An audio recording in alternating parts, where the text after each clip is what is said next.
Hello बच्चों। तो आज हम लोग पूरे एनसीईआरटी में जितने भी वैज्ञानिक के नाम और वर्ष और उनकी खोज दिया गया है उसके बारे में आज हम लोग इस क्लास देखने वाले हैं। बेसिकली क्या होता है कि 11th क्लास और 12th क्लास दोनों के एनसीईआरटी में इतने सारे साइंटिस्ट लोगों का नाम है और उनका डिस्कवरी वाला जो सन है या क्या किया है वो सब चीज़ें जो है मिक्सअप दिया हुआ है। तो उसको हम लोग एक लिस्ट बना के पूरा है ना देखने वाले हैं। और देखे होंगे कि प्रीवियस क्लास में पीवाईक्यू में बहुत सारे साइंटिस्टों के नाम और उसकी खोज के आधार पर मैच द कॉलम वाले क्वेश्चन आते हैं, या तो फिर सीधा सीधा पूछता है कि ये किसकी खोज है और कितने सन में किया गया है या ये वर्ड किससे रिलेटेड है, ऐसा टाइप के क्वेश्चन आते हैं। तो इनको बनाने के लिए हमें यदि एक ही जगह में हर एक चीज मिल जाएगा हमें तो ज्यादा अच्छा रहेगा और ज्यादा आसान हो जाएगा हमारे समझने के लिए। ठीक है, तो बेसिकली आज के क्लास में हम लोग पूरे जितने भी साइंटिस्ट हैं एनसीईआरटी में क्लास 11th और 12th की दोनों की, तो उनके साइंटिस्टों के नाम हम लोग याद करेंगे और दूसरा क्या करेंगे उसके सन के बारे में भी जानेंगे और उसकी खोज के बारे में जानेंगे। ठीक है, तो देखते हैं, शुरू करते हैं आज की क्लास को। तो देखो सबसे पहला जो है ना, पहले साइंटिस्ट का नाम क्या है, अर्नेस्ट मेयर। तो क्लास 11 के एनसीईआरटी में दिया गया है इनके बारे में, अर्नेस्ट मेयर के बारे में। कहाँ पर दिया है वो बात भी यहाँ पर लिखा गया है ना, कौन से चैप्टर में है। तो ये क्लास 11 के है ना पहले नंबर के चैप्टर में अर्नेस्ट मेयर के बारे में। ठीक है, अर्नेस्ट मेयर को हम लोग क्या बोलते हैं, 20वीं सदी के डार्विन बोलते हैं, मतलब डार्विन ऑफ 20th सेंचुरी। इन्होंने क्या किया, जैविक प्रजाति संकल्पना मतलब बायोलॉजिकल स्पीसीज कॉन्सेप्ट दिया था।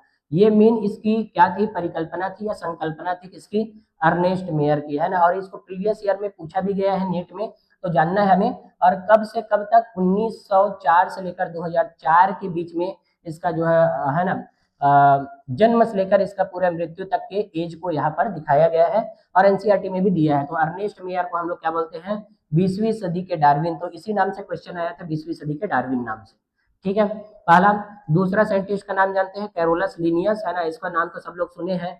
कैरोलस लिनियस जो है क्लास 11th में लिविंग वर्ड वाले चैप्टर का है और 1758 में है ना इसका ईयर दिया गया है एनसीईआरटी में। तो उसने क्या किया था कि बाइनोमियल सिस्टम दिया था। बाइनोमियल सिस्टम का मतलब कोई भी ऑर्गेनिज्म का दो शब्दों में नाम होता है ना। जैसे कि मैंगो का मैंजी फेरेंडी का दिया था, है ना। गेहूं का ट्रेटिका मेस्टिवम दिया था, मनुष्य का होमोसेपियंस। तो ऐसे दो दो पदों में जो नाम होती है उसको दिया गया था किसके द्वारा, कैरोलस लिनियस के द्वारा दिया गया है। और इसने टू किंगडम क्लासिफिकेशन भी दिया था। टू किंगडम क्लासिफिकेशन मतलब किंगडम प्लांटी और किंगडम एनिमिलिया, दो किंगडम बनाया था इसने। बाद में आर एच विटेकर वगैरह है उसने क्या किया था, 5 किंगडम क्लासिफिकेशन बनाए। तो वो भी साइंटिस्ट का नाम अभी आएगा। तो ये पहले चैप्टर से दोनों साइंटिस्ट का नाम याद रखना है। और याद रखिए तीसरा नंबर, अगला है आर एच विटेकर, है ना। आर एच विटेकर का नाम याद रखना। आर एच विटेकर ने क्या किया था, 5 किंगडम क्लासिफिकेशन दिया था, मतलब 5 जगत वर्गीकरण।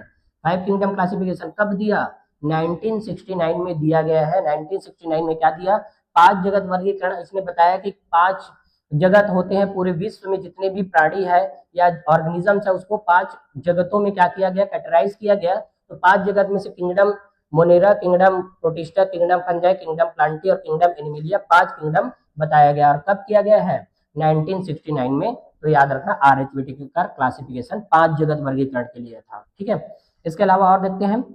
अगला है डीजे वाले बाबू, है ना, डीजे इवानोव्स्की ने क्या किया है, क्लास 11th में ही है ये भी, है ना। जीव जगत वाला यूनिट है उसी में। 1892 में इसने टोबैको मोजैक वायरस या टीएमवी वायरस की खोज किया था। मतलब वायरस की खोज करने वाला जो साइंटिस्ट है वो क्या है, डीजे बजाते बजाते आया और वायरस की खोज कर दिया। तो वायरस की जो खोज किया है किसने किया है, डीजे इवानोव्स्की नाम के साइंटिस्ट ने किया, डीजे इवानोव्स्की। लेकिन इस वायरस को संक्रामक जीवित तरल दूसरे साइंटिस्टों ने कहा है। तो संक्रामक जीवित तरल किसने कहा है, तो संक्रामक जीवित तरल इस किसने कहा, कंटेनम वेनम फ्लूइडम, मतलब जीवित संक्रामक तरल। तो किसने कहा है, तो एम डब्ल्यू बेजरिंग ने किया है। एम डब्ल्यू बेजरिंग नाम के साइंटिस्ट ने क्या किया है, 1898 में क्या बोला कि वायरस को कंटेजिनम वाइनम फ्लूइडम, ये सीधा सीधा क्वेश्चन पूछा था, है ना, नीट के जीवित संक्रामक तरल, है ना, किसे मतलब जीवित संक्रामक तरल के बारे में कौन सा साइंटिस्ट ने बताया था करके आया था पेपर में। ठीक है, नीट में आया हुआ क्वेश्चन है। तो एम डब्ल्यू बेजरिंग ने किया है, कब किया है, 1898 में किया है। तो ये बात भी हमें जानना है। ठीक है, तो ये हो गए पूरे कितने साइंटिस्ट का नाम, 5 साइंटिस्ट का नाम। उसके आगे और देखते हैं अगला साइंटिस्ट, है ना, डब्ल्यू एम स्टनले नाम के साइंटिस्ट ने क्या किया है, वायरस को क्रिस्टलीकृत किया। क्रिस्टलीकृत का मतलब वायरस जो होती है वो सजीव कोशिका के बाहर निर्जीव पदार्थों के रूप में रहती है, मतलब उसका है ना, उसमें सिर्फ दो ही चीज रहती है, एक उसका जेनेटिक मटेरियल रहता है और एक उसमें प्रोटीन की बनी हुई क्या रहती है, कैप्सिड। ये कैप्सिड है और ये क्या है, उसका आरएनए अथवा डीएनए हो सकता है, जेनेटिक मटेरियल। तो इसको क्रिस्टलीकरण करने का काम किसने किया है, तो डब्ल्यू एम स्टैनले नाम के साइंटिस्ट ने किया है। और कब किया, 1935 में किया। कब किया, 1935 में। ठीक है, तो क्रिस्टलीकरण का वाला आएगा तो है ना, डब्ल्यू एम स्टैनले ने किया। देखो बेसिकली यहाँ पर तीन साइंटिस्टों का नाम है। डीजे इवानोव्स्की ने वायरस की खोज किया, एम डब्ल्यू बेजरिंग ने क्या किया, जीवित संक्रामक तरल के बारे में बताया, और तीसरा डब्ल्यू एम स्टैनले ने क्या किया, क्रिस्टलीकृत किया। और उसके अलावा और भी जानना है, नाम किसने दिया वायरस का बोलेंगे तो लुइस पास्चर नाम के साइंटिस्ट ने दिया था। लुइस पास्चर नाम के साइंटिस्ट ने क्या किया है, लुइस पास्चर ने नाम दिया है किसका, वायरस नाम। तो वायरस के नाम को भी जानना है तो यहाँ से हम लोग देख सकते हैं इसको। तो ये बात हमें याद होना चाहिए, एनसीईआरटी में जितने भी दिए हैं उसके अलावा जो कुछ इंपॉर्टेंट और भी लगते हैं उसको भी हम लोग साथ साथ कवर करेंगे। ठीक है, ये डब्ल्यू एम स्टैनले हो गया। उसके बाद में अगला देखते हैं, है ना, टीओ डाइनर का देखते हैं, टीओ डाइनर। ठीक है, टीओ डाइनर नाम के साइंटिस्ट ने क्या किया है उसको भी जानते हैं। तो देखो टीओ डाइनर का नाम जब भी आएगा तो ये किससे रिलेटेड रहता है, विरियोइड्स से। विरियोइड्स क्या होते हैं, तो वो होते हैं वायरस से भी छोटे। तो वायरस से भी छोटे मॉलिक्यूल्स होते हैं और इसका जो मॉलिक्यूलर वेट होता है ना वो कम होता है किसकी तुलना में, वायरस की तुलना में। क्यों, क्योंकि उसमें सिर्फ जेनेटिक मटेरियल होता है, प्रोटीन की कोट कैप्सिड जो रहती है वो नहीं रहती। तो यहाँ पर देखा जाए तो आरएनए बस रहेंगे, सिर्फ जेनेटिक मटेरियल रहती है, इसीलिए इसका मॉलिक्यूलर वेट क्या हो जाता है, कम हो जाता है विरियोइड्स की किसकी तुलना में, वायरस की तुलना में। और कब किया गया था, 1971 में किया गया। तो वायरस की तुलना में विरियोइड्स क्या होते हैं, छोटे होते हैं। तो इसकी खोज किसने किया है, टीओ डाइनर। ये भी प्रीवियस ईयर में पूछा गया ही क्वेश्चन है कि टीओ डाइनर ने या विरियोइड्स की खोज किसने किया, ये पूछते हैं। और विरियोइड्स के बारे में एक बहुत इंपॉर्टेंट फेमस लाइन है क्या, इसका मॉलिक्यूलर वेट ज्यादा होता है कि कम होता है, सीधी क्वेश्चन पूछते हैं। तो देखो इसका मॉलिक्यूलर वेट क्या रहता है, कम रहता है। क्यों, क्योंकि देखो कैप्सिड और आरएनए दो चीज रहते हैं वायरस में, उसमें से कैप्सिड नहीं रहता तो आरएनए बस रहते हैं, इसीलिए उसका मॉलिक्यूलर वेट क्या हो जाता है, कम हो जाता है। बात जानना है। ठीक है, अगला और जानते हैं, स्टैनली प्रोसिनर ने क्या किया था, प्रियॉन्स की खोज किया था। हालांकि एनसीईआरटी में इसका है ना दिया नहीं है कि प्रियॉन्स की खोज किसने किया, लेकिन याद रखना स्टैनली पुर्सी है ना, पुर्सिनर, पुर्सिनर से ही प्रियॉन्स को याद रख सकते हैं। तो ऐसे याद रख सकते हैं 1982 में प्रियॉन्स की खोज किया था। ठीक है, प्रियॉन्स क्या होते हैं, तो प्रियॉन्स अनफोल्डेड प्रोटीन होते हैं, मतलब प्रोटीन प्रॉपरली फोल्ड होना चाहिए। यदि प्रॉपरली फोल्ड नहीं होता प्रोटीन तो वो रोग करती है ना। तो कौन सा रोग करती है वो भी हम पढ़े हैं बायोलॉजिकल क्लासिफिकेशन में, तो यहाँ से याद रखना है इसके बारे में। ठीक है, उसके अलावा और देखें, है ना, जैसे हम इसके रोग के बारे में भी बता सकते हैं। जैसे वायरियोइड्स में पोटैटो स्पिंडल ट्यूबर होता है, मतलब स्पिंडल शेप की हो जाती है, तो क्या, पोटैटो मतलब आलू। जबकि प्रियॉन्स में क्या होती है, मैड काउ डिजीज होती है इसकी वजह से, मतलब गाय जो है ना पागल हो जाती है ऐसा टाइप का, या CSZ भी डिजीज होती है ना, वो भी जानना है हमें। ठीक है,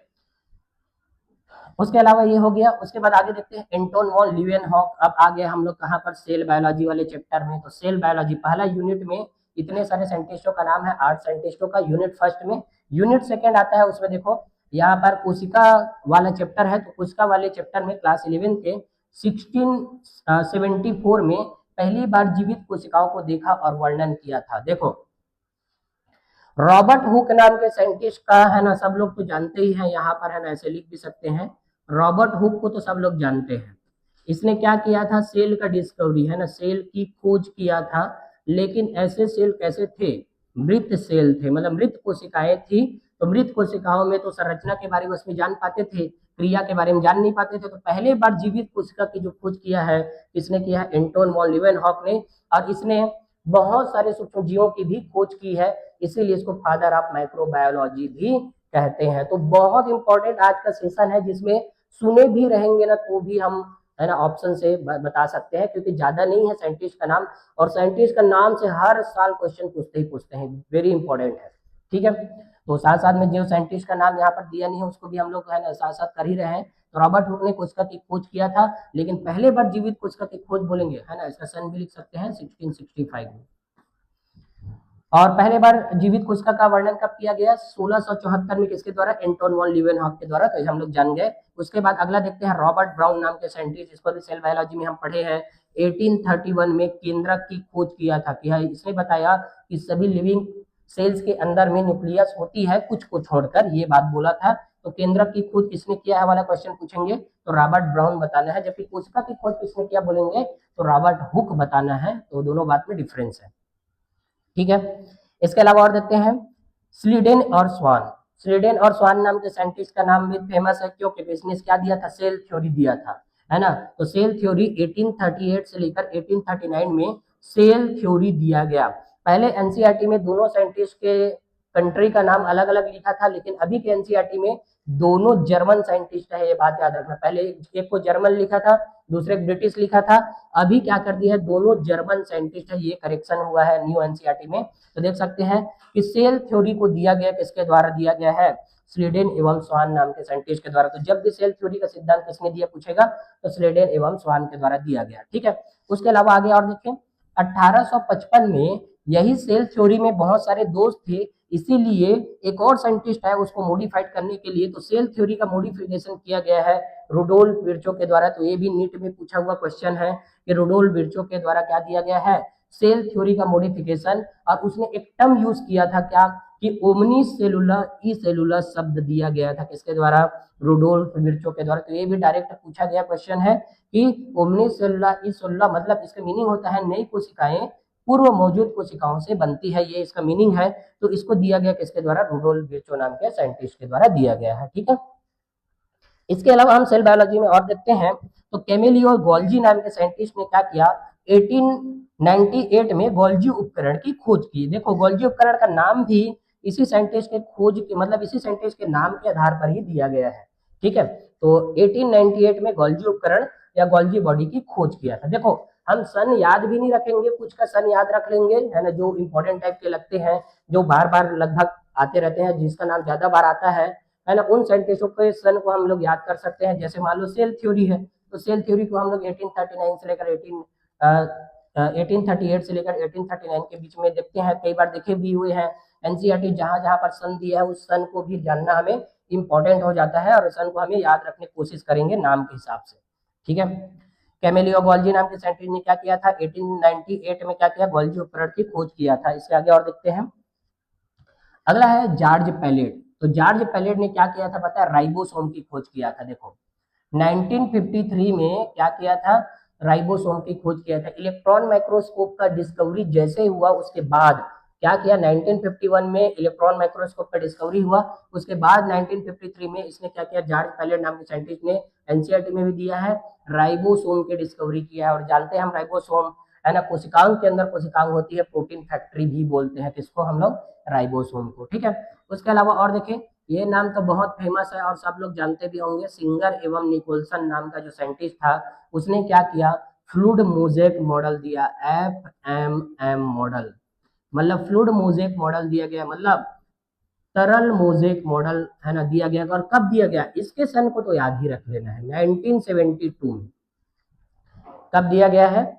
1972 में फ्लूइड मोज़ेक मॉडल दिया गया, किसके द्वारा? सिंगर एवं निकोलसन नाम के साइंटिस्ट के द्वारा। तो कोशिका झिल्ली का तरल मोज़ेक मॉडल या फ्लूइड मोज़ेक मॉडल दिया गया है, ठीक है। उसके अलावा और जानते हैं, अगला है GN रामचंद्रन। भाई इसको पूछ सकते हैं नीट 2026। GN रामचंद्रन जो है ना, एनसीईआरटी में वो लेफ्ट तरफ जहां से चैप्टर शुरू होता है उसके साइड में दिया गया है, उस तरफ के साइंटिस्ट हैं इन लोग, ठीक है। तो GN रामचंद्रन ने 1954 में, ये पूरा जो जितने भी साइंटिस्ट दिया है ना, जितने यूनिट है, जैसे 10 यूनिट है ना, तो 10 यूनिट में 10 साइंटिस्ट का नाम है, तो उनको भी हम लोग अलग से पढ़ेंगे। उन लोगों ने भी क्या क्या किया है, क्योंकि पिछले बार क्या हुआ था, नीट में 2-3 क्वेश्चन उधर से ही आए थे, तो उसके लिए भी एक अलग से क्लास लेंगे और उसमें हम लोग पढ़ेंगे उसने क्या क्या किया था इन लोगों ने, ठीक है। तो अभी ये याद रख लेना है कि GN रामचंद्रन जो थे वो किसके लिए प्रसिद्ध थे? तो कोलेजन के ट्रिपल हेलिक्स के बारे में बताया था। और कोलेजन क्या होती है भाई बताओ? तो प्रोटीन होती है कोलेजन। कोलेजन क्या होती है? प्रोटीन, ठीक है। कोलेजन क्या होती है?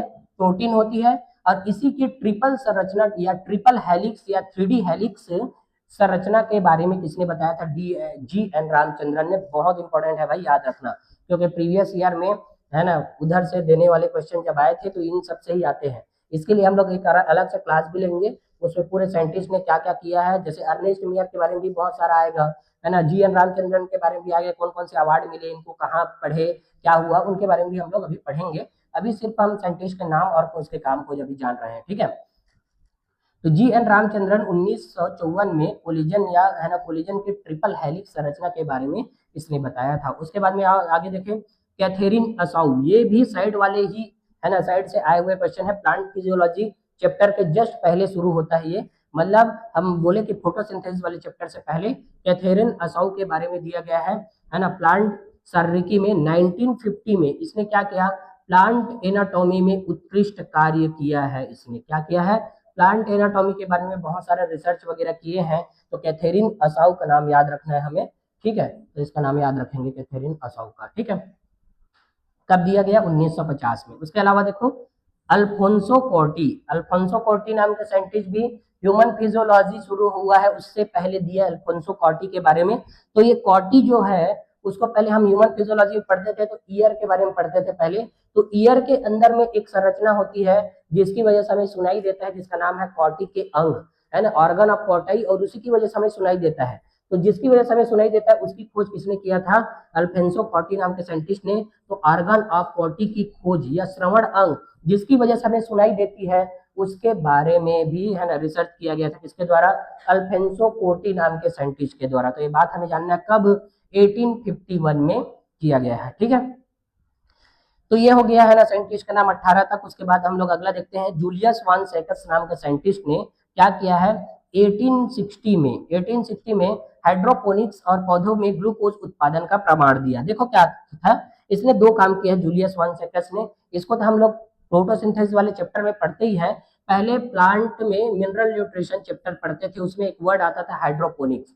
हाइड्रोपोनिक्स का मतलब होता है मृदा विहीन खेती। मतलब मृदा विहीन खेती का मतलब ये है कि हम लोग एक बाल्टी लेंगे, बाल्टी में पानी डाल देंगे और उसी पानी में कैल्शियम, मैग्नीशियम, फास्फोरस, नाइट्रोजन और जितने भी तत्व की जरूरत पड़ती है प्लांटों को उनको मिला देंगे, घोल देंगे। तो कोई मिट्टी की जरूरत नहीं पड़ेगी। बिना मिट्टी के, सॉइल लेस कल्चर बोलते हैं इसी को, बिना मिट्टी के पौधे को उगाने की विधि क्या कहलाती है? हाइड्रोपोनिक्स कहलाती है। बिना मिट्टी के पौधों को उगाने की विधि क्या कहलाती है? हाइड्रोपोनिक्स। तो इसकी खोज किया था किसने? जूलियस वान सेकस ने। हालांकि अभी एनसीईआरटी में ये नहीं है। एनसीईआरटी में है क्या? तो एनसीईआरटी में पौधों में ग्लूकोज उत्पादन का प्रमाण इसने दिया था, जूलियस वान सेकस का एक्सपेरिमेंट हम लोग पढ़े हुए हैं। कहाँ पर? फोटोसिंथेसिस में। तो कब दिया गया? 1860 में दिया गया है। बात हम लोग याद रख लेते हैं, ठीक है। उसके अलावा और आगे जानते हैं जोसेफ प्रिस्टले के बारे में। ये भी हम लोग पढ़े हैं प्लांट फिजियोलॉजी में, है ना। क्या पढ़े हैं कि इसने 1774 में, देखो भाई है ना, ये वाला भी याद रखना, सन को अलग से लिखा है एनसीईआरटी ने। तो जोसेफ प्रिस्टले ने 1774 में बेल जार एक्सपेरिमेंट किया था और ऑक्सीजन की खोज किया था इसमें, है ना। चूहा वाला, है ना, चूहा एक्सपेरिमेंट किया था और मिंट का पत्ती, मिंट का पौधा लेकर किया था किसने? जोसेफ प्रिस्टले नाम के साइंटिस्ट ने, ठीक है। इसके आगे और देखते हैं जॉन इंजन हाउस ने, है ना। जॉन इंजन हाउस को देखते हैं, ये भी किसका है? प्लांट फिजियोलॉजी में ही आता है इसका नाम। 1779 में प्रकाश संश्लेषण के लिए सूर्य प्रकाश की अनिवार्यता को बताया। इसने क्या किया था कि जोसेफ प्रिस्टले एक्सपेरिमेंट को इसने क्या किया कि एक बार धूप में रख के देखा और एक बार अंधेरे में रख के देखा। तो भाई जाहिर सी बात है, हम लोग प्रकाश संश्लेषण के लिए पढ़े हैं कि सूर्य के प्रकाश की जरूरत पड़ती ही पड़ती है। तो बताओ, सूर्य के प्रकाश में रखेंगे तभी तो उसमें क्या होगा? ग्लूकोज बनेंगे या प्रकाश संश्लेषण की क्रिया होगी। तो जॉन इंजन हाउस ने क्या किया था? प्रकाश संश्लेषण के लिए सूर्य प्रकाश की अनिवार्यता होती है, ये बात बताया, है ना।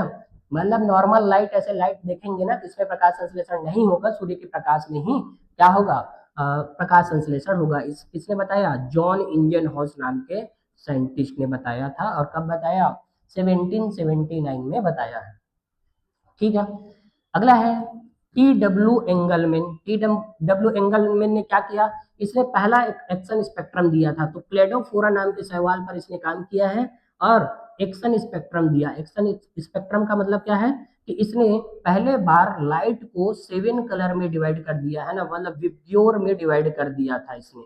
मतलब इसने प्रिज्म का यूज किया, और प्रिज्म हम जानते हैं कि प्रिज्म का गुण होता है कि प्रकाश को क्या कर देती है? 7 कलर में डिवाइड कर देती है। तो इसने क्लेडोफोरा शैवाल लेकर क्या किया, एक्सन स्पेक्ट्रम की खोज किया था। ठीक है, और इसने एक और भी काम किया था, क्लेडोफोरस शैवाल तो लिया था, लेकिन साथ में ऑक्सीजेनिक बैक्टीरिया लिया था ताकि ऑक्सीजन निकलने का केंद्र पता किया जा सके।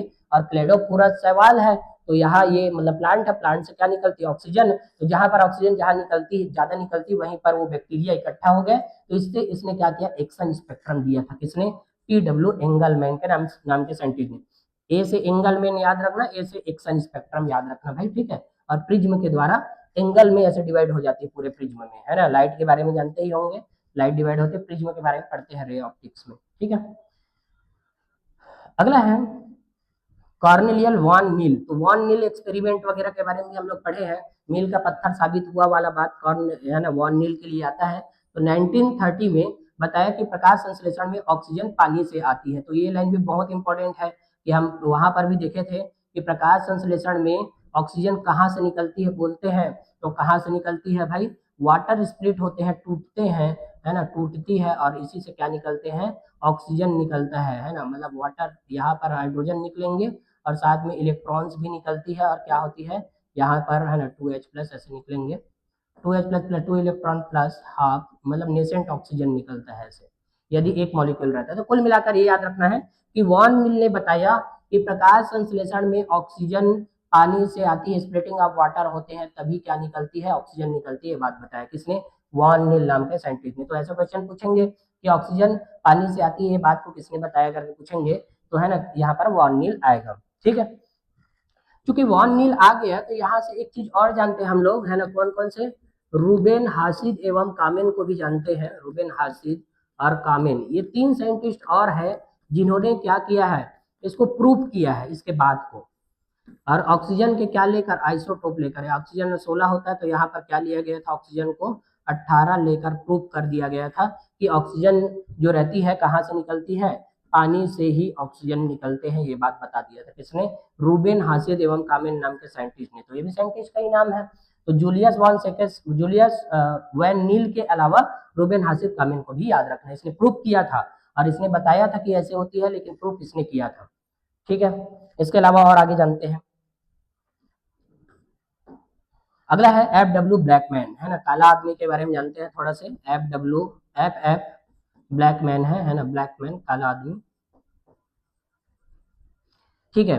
तो इसने क्या किया, 1905 में इसने क्या किया, लॉ ऑफ लिमिटिंग फैक्टर दिया है ना। तो ये भी एनसीईआरटी में पूरा दिया गया है कि लॉ ऑफ लिमिटिंग फैक्टर मतलब सीमाकारी कारकों का सिद्धांत या नियम दिया गया। मतलब इसके अकॉर्डिंग ये था कि प्रकाश संश्लेषण में सीमाकारी कारक वही होंगे जो जिसकी मात्रा सबसे न्यूनतम होगी, ये बात बोला था इसने, है ना। तो उसी को हम लोग सीमाकारी कारक या लॉ ऑफ लिमिटिंग फैक्टर बोलते हैं। कोई भी रिएक्शंस होती है ना, उसमें जो क्रिया कारक रहते हैं, अक्रिया कारक में जिसकी मात्रा कम रहती है वही क्या करती है, अभिक्रिया के दर को निर्धारित करती है या सीमाकारी कारक हो जाते हैं, और उसी के हिसाब से उत्पाद बनते हैं सभी रिएक्शंस में। तो वही बात बताया इसने, क्या लॉ ऑफ लिमिटिंग फैक्टर दिया गया किसके द्वारा, है ना, F ब्लैकमैन के द्वारा, ठीक है।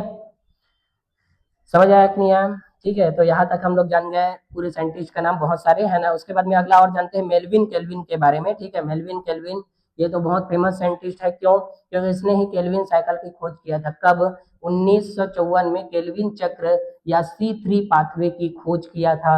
और हम जानते हैं C3 साइकिल में जो पहले बार फर्स्ट स्टेबल प्रोडक्ट बनता है वो 3 PGA बनती है, 3 फास्फोग्लिसरिक एसिड बनती है, और वहीं से ग्लूकोज निर्माण चालू हो जाती है। और उसके लिए रिब्लोज 1,5-20 फॉस्फेट जो रहती है कार्बन डाइऑक्साइड को पकड़ती है और 3 PGA बना देती है। तो केल्विन चक्र की खोज किया था किसने, मेल्विन केल्विन नाम के साइंटिस्ट ने। इसको नोबेल प्राइज भी मिला हुआ है, ठीक है। और कब किया है, 1954 में। उसके बाद में देखें हैच एंड स्लैग साइकिल, है ना, हैच एंड स्लैग साइकिल इसी से जुड़ा हुआ है। ये भी क्लास 11 की प्लांट फिजियोलॉजी में आती है। 1966 में C4 पाथवे की खोज किया। जैसे C3 पाथवे की खोज किसने किया, मेल्विन केल्विन ने, वैसे ही हैच एंड स्लैग साइकिल की खोज किसने किया है, C4 पाथवे, मतलब हैच एंड स्लैग साइकिल, या तो हम लोग उसी C4 साइकिल भी बोलते हैं, किसने किया, हैच एंड स्लैग नाम के साइंटिस्ट ने किया, ठीक है। तो ये C4 साइकिल है ना। और इसका फर्स्ट स्टेबल प्रोडक्ट अलग होता है, 4 कार्बन का बना हुआ ऑक्सिलो एसिटिक एसिड होती है, तो हम लोग पढ़े हुए हैं, ठीक है। उसके अलावा अगला और देखते हैं, ये एनसीईआरटी में पहले था अब तो नहीं है, डिक्सन एवं जाली सिद्धांत वाष्पोत्सर्जन खिंचाव मॉडल दिया गया था इसके द्वारा 1894 में। वाष्पोत्सर्जन खिंचाव मॉडल, मतलब इसमें ये बताया था कि पानी जो रहती है ना ऊपर की ओर ऐसे खिंचती है। दो तरीका से पानी ऊपर की ओर जाते हैं, हम जानते हैं जाइलम के द्वारा पानी ऊपर जाती है, तो एक जो रहती है वाष्पोत्सर्जन खिंचाव बल होती है, ऊपर की ओर से वाष्पोत्सर्जन होते रहते, खींचते रहते पानी को, और दूसरा जो रहती है नीचे की ओर से रूट प्रेशर, रूट जो है ऊपर की ओर ऐसे धक्का लगाती है और ऊपर की ओर खींचती है। तो डिक्सन और जाली के द्वारा दिया गया था, पहले पढ़ते थे इसको, अब इसको रिमूव कर दिए हैं, तो फिर भी हमें याद रखना डिक्सन और जाली सिद्धांत दिया गया, डिक्सन और जाली के द्वारा वाष्पोत्सर्जन खिंचाव मॉडल दिया गया है। ठीक है, इसके अलावा और देखते हैं, अंस्टर मूंच ने दिया था सामूहिक प्रवाह, ये भी पहले पढ़ते थे अभी नहीं पढ़ते। तो इसने मास फ्लो हाइपोथेसिस दिया था। मास फ्लो हाइपोथेसिस का मतलब जितने भी फूड रहती है जहां पर बनती वहां से दूसरे जगह में ट्रांसपोर्ट होती है, तो उसको हम लोग सामूहिक प्रवाह मास फ्लो हाइपोथेसिस बोलते थे। तो अर्नेस्ट मूंच नाम के साइंटिस्ट ने दिया था, एनसीईआरटी में फिलहाल अभी नहीं है ना। और आगे जानते हैं, आर्नोल्ड एंड स्कॉट, है ना, इसने खनिजों की अनिवार्यता का मापदंड तैयार किया था, ये भी एनसीईआरटी में नहीं है। पहले पोषण चैप्टर रहता था, मिनरल न्यूट्रिशन, उसमें था कि पौधों को ग्रोथ करने के लिए खनिजों की अनिवार्यता, है ना, अनिवार्य मात्रा की जरूरत पड़ती, तभी तो हम देखते हैं कि इसमें इस खनिज की कमी हो गई तो ये टाइप के लक्षण आएंगे, तो वो सब चीज को पहले पढ़ते थे। तो खनिजों की अनिवार्यता का मापदंड किसने दिया था, इन लोगों ने, तो ये भी अभी एनसीईआरटी में नहीं है। उसके अलावा आगे और जानते हैं, ईएमपी पाथवे, है ना, इसको तो हम देखे हुए हैं, सुने हुए हैं, EMP pathway, Embden Meyerhof Parnas, और इसी को हम लोग क्या बोलते हैं, ग्लाइकोलाइसिस साइकिल। तो कब दिया गया, 1930 में दिया गया, है ना। और ग्लाइकोलाइसिस साइकिल को तो पता ही है, ग्लूकोज से पायरुविक एसिड निर्माण की प्रक्रिया ग्लाइकोलाइसिस में होती है, और ये कहाँ पर चलती है भाई, तो ये साइटोप्लाज्म में चलने वाली रिएक्शंस होती है, कौन, ग्लाइकोलाइसिस, ये बात हमें समझना है। ठीक है, बहुत इंपॉर्टेंट है ये साइंटिस्ट के नाम से ना सीधा मैच द कॉलम वाले क्वेश्चन पूछते हैं, कई साइंटिस्टों के नाम डायरेक्टली क्वेश्चन देखने को मिलेंगे, देखना नीट में इन सबसे।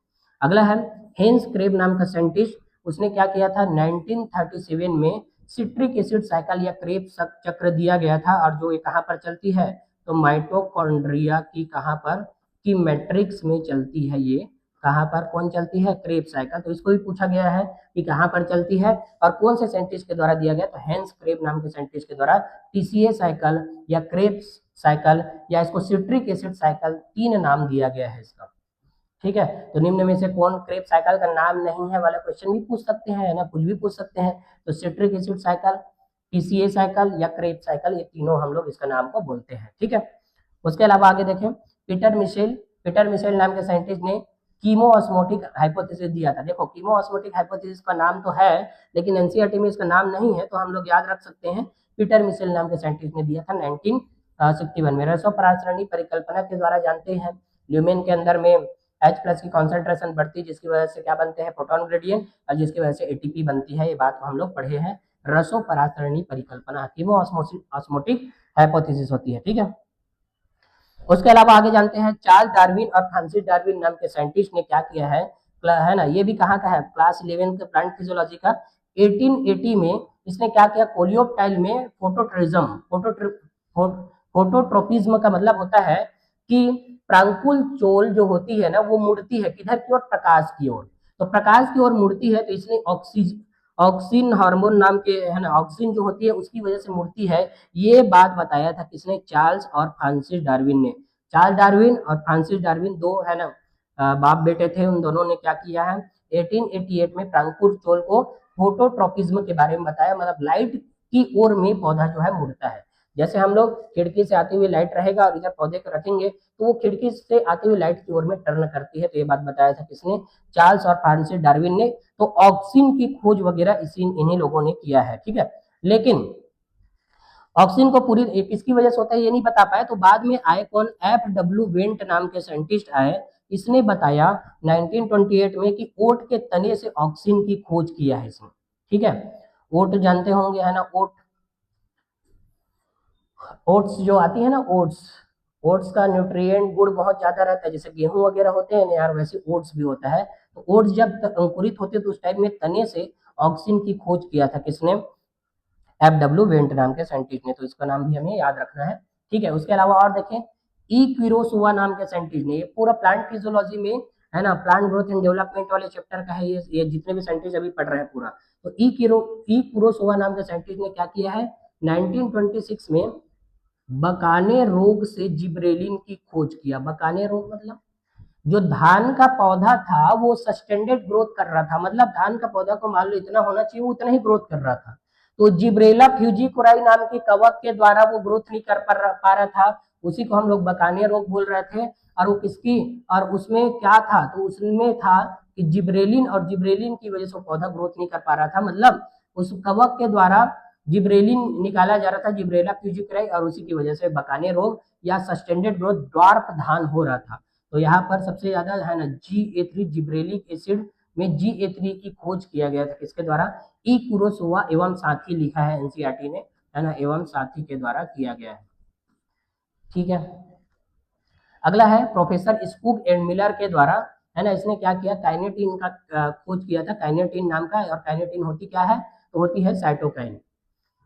ठीक है, हेरिंग स्पर्म के डीएनए से किया गया था प्रोफेसर स्कूग और मिलर के द्वारा, तो 1955 में किया गया है काइनेटिन, और काइनेटिन का नाम ही क्या है, दूसरा नाम साइटोकाइनिन होता है, साइटोकाइनिन की खोज।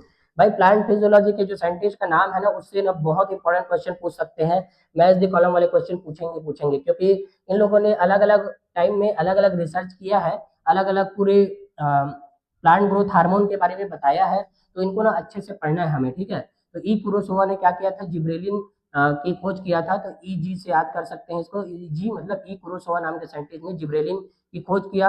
स्कूग एंड मिलर S&M ने क्या किया था, साइटोकाइनिन, SMC से याद कर लेना इसको, स्कूग एंड मिलर ने क्या किया था, साइटोकाइनिन की खोज किया था। ठीक है, और ऑक्सीजन की खोज तो बता दिया, FW वेंट नाम के साइंटिस्ट ने किया है। और उसके बाद देखिए कजिन्स नाम के साइंटिस्ट ने 1910 में, इनका ना सन वगैरह याद नहीं रखोगे चल जाएगा, लेकिन इसने क्या किया है वो नाम हमें याद रखना। तो यहाँ पर कजिंग्स को याद रखना, कजिंग्स ने क्या किया, एथाइलिन हार्मोन का ना डिस्कवरी किया है, का से का और की से याद कर सकते हैं, की से इसको। ठीक है, KEY की, तो की से याद रखना, कजिन्स ने क्या किया, इथाइलिन हार्मोन का। और हम जानते हैं भाई, इथाइलिन हार्मोन जो होती है एकमात्र गैसियस हार्मोन होती है, बाकी लोग केमिकली हार्मोन होते हैं, कुछ हाइपोथेटिकल हार्मोन भी होते हैं, लेकिन यहाँ पर याद रखना कि इथाइलिन क्या होती है, गैसियस हार्मोन होती है। ठीक है, तो KE से याद कर लेना, S&MC से याद कर लेना इसको, और इसको E और G से याद कर लेना। बहुत इंपॉर्टेंट है साइंटिस्ट का नाम यहाँ का, प्लांट फिजियोलॉजी का, और बेसिकली प्लांट ग्रोथ हार्मोन्स का जो साइंटिस्ट है वो सब।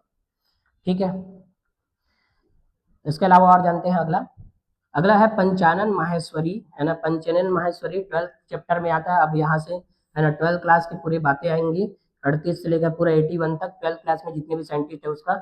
यहाँ पर 11th क्लास में जितने भी साइंटिस्ट था उसके डिस्कवरी और उसके सन जो है, इसमें हम लोग जान चुके। अब अगला हमें जानना है 12th क्लास का। तो देखो 1904 से लेकर 1966 तक इसका कार्यकाल था, है ना, मतलब जन्म से लेकर पूरे जहां तक मृत्यु हुई, पंचानन माहेश्वरी। इसने क्या किया, पादप भ्रूण विज्ञान, प्लांट एम्ब्रियोलॉजी पर क्या किया है, बहुत रिसर्च किया है।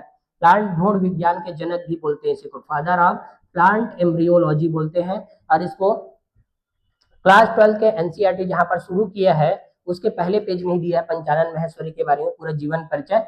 और हम लोग पूरे जीवन परिचय का एक अलग से क्लास लेंगे, पूरे जितने भी साइंटिस्ट 10 साइंटिस्ट है, तो 10 साइंटिस्ट के बारे में फिर से जानेंगे क्लास में। तो अभी हमें ये जानना है क्योंकि उनसे क्वेश्चन पूछते हैं, और प्रीवियस ईयर में जानती हैं 2025 में इधर से भी क्वेश्चन पूछ दिए थे, इसी के लिए हालत खराब हो गया था सबका। तो पंचानन माहेश्वरी पादप भ्रूण विज्ञान के जनक है, और पहले बार एनसीईआरटी जो बुक बनाया गया था ना, इन्हीं के नेतृत्व में बनाया गया था। पहले बार जो एनसीईआरटी बुक बना था ना इंडिया में, एनसीईआरटी बुक अब पढ़ना है करके, तो ये पंचानन माहेश्वरी के सानिध्य में ही बना था। तो देखो हम लोग जब आएगा वो तो पढ़ेंगे। अभी ये जानना है, इसको हम लोग प्लांट एम्ब्रियोलॉजी के जनक बोलते हैं, किसको, पंचानन माहेश्वरी को। ठीक है, अभी तक पिछले साल प्रोफेसर RD मिश्रा से क्वेश्चन आया था, है ना, वो भी है इसी में। लेकिन अभी ये याद रखना कि जो इंडियन साइंटिस्ट है उन सबका नाम याद रखना, पंचानन माहेश्वरी का।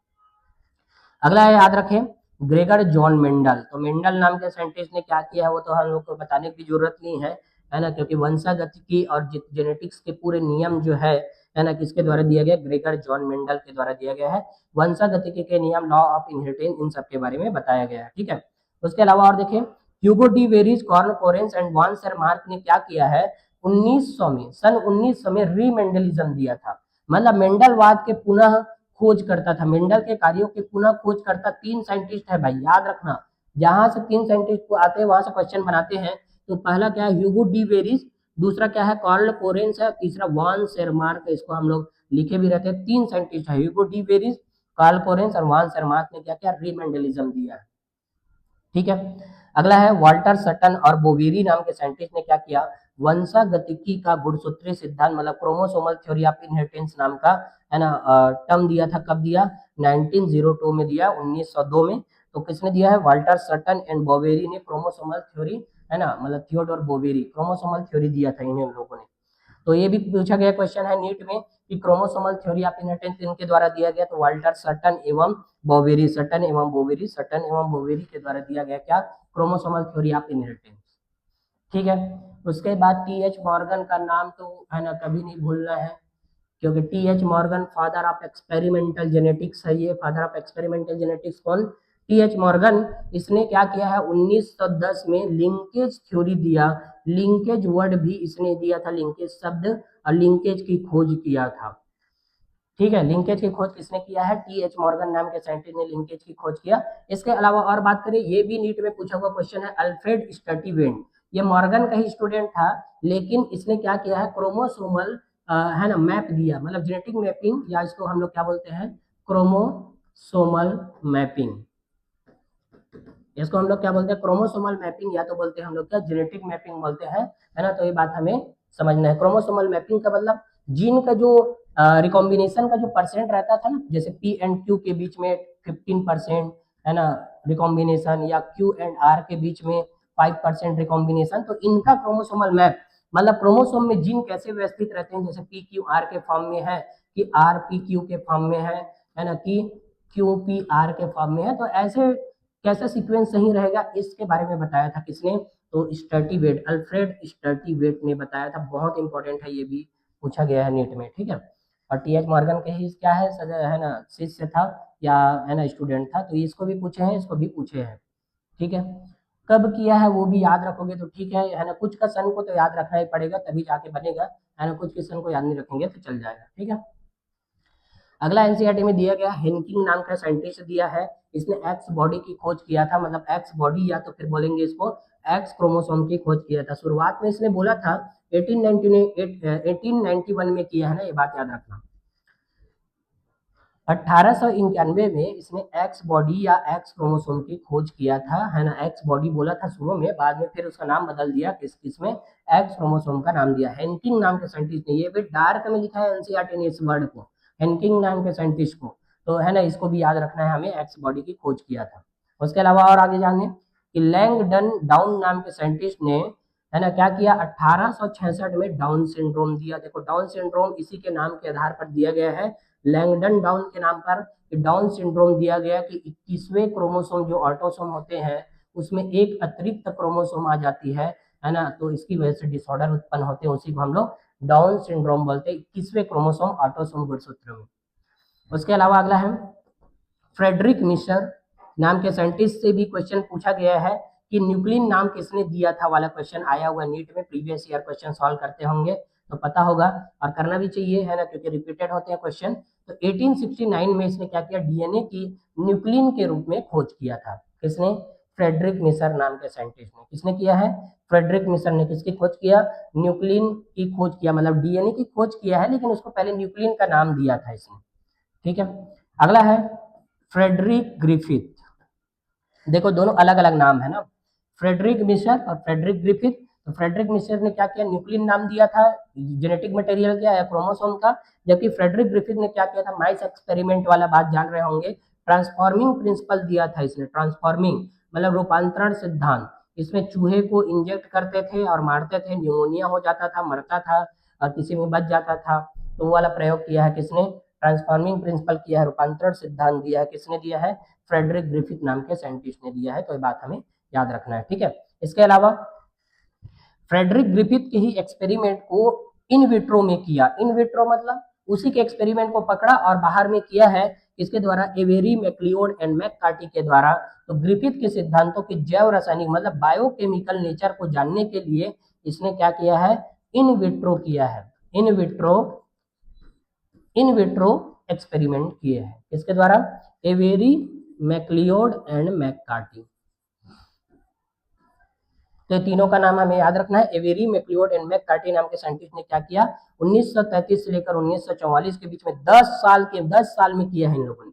और फ्रेडरिक ग्रिफिथ एक्सपेरिमेंट भी याद रखना भाई, 1928 में किया गया है, ये भी बात एनसीईआरटी ने दिया है, तो याद रखेंगे इसको।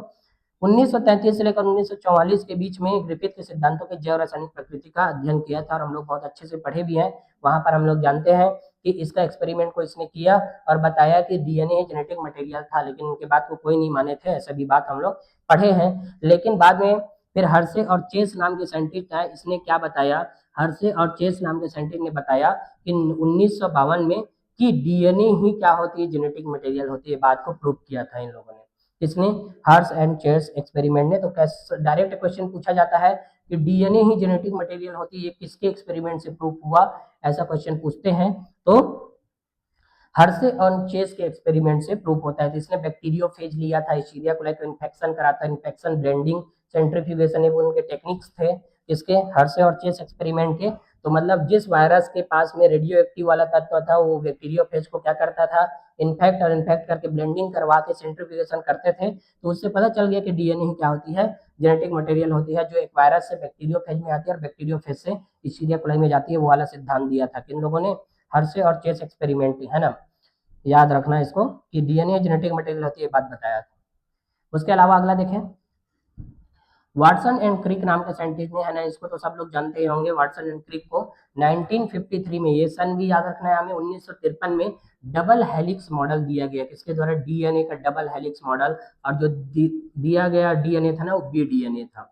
वैसे बहुत सारे डीएनए रहते हैं, और राइट हेलिकल डीएनए था ना, ये बात याद रखना, राइट हेलिकल डीएनए, मतलब राइट हैंडेड फोल्डिंग होती है उसकी, मतलब ऐसे ऐसे ऐसे से घुमाव रहता है उसका।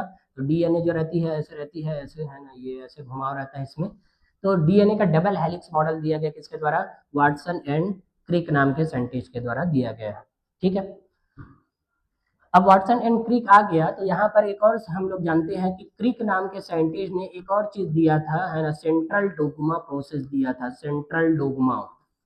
सेंट्रल डोग्मा मतलब ये होती है कि हमेशा जेनेटिक इंफॉर्मेशन डीएनए से आरएनए में जाती है, और आरएनए से किस में जाती है, प्रोटीन में जाती है जेनेटिक इंफॉर्मेशन। लेकिन इसका एक अपवाद भी हम लोग पढ़े थे कि जो वायरस होती है ना, जैसे एचआईवी वायरस, तो एचआईवी वायरस इसका क्या है, अपवाद, मतलब इसमें क्या होती है, आरएनए से डीएनए बनने लग जाते हैं, जबकि सीक्वेंस हमारा क्या है, डीएनए से आरएनए बनना और आरएनए से क्या बनना, प्रोटीन बनना, सीक्वेंस है। जबकि इसका क्या होता है, आरएनए से डीएनए बनाने लग जाती है एचआईवी वायरस। तो क्रिक ने दिया था क्या, सेंट्रल डोग्मा। तो वाटसन एंड क्रिक नाम के साइंटिस्ट है, तो इसको भी जान लिया हम। ठीक है, इसके अलावा और देखते हैं, अगला चार गाप का नियम जानते हैं हम लोग। चार गाप जो नियम रहता है आरएनए के लिए लागू नहीं होता, डीएनए के लिए लागू होती है। और चार गाप ये बोलता है कि हमेशा एडेनिन जो होती है थाइमिन के बराबर, और ग्वानिन जो रहती है वो साइटोसिन के बराबर होती है। ये चार गाप रूल था।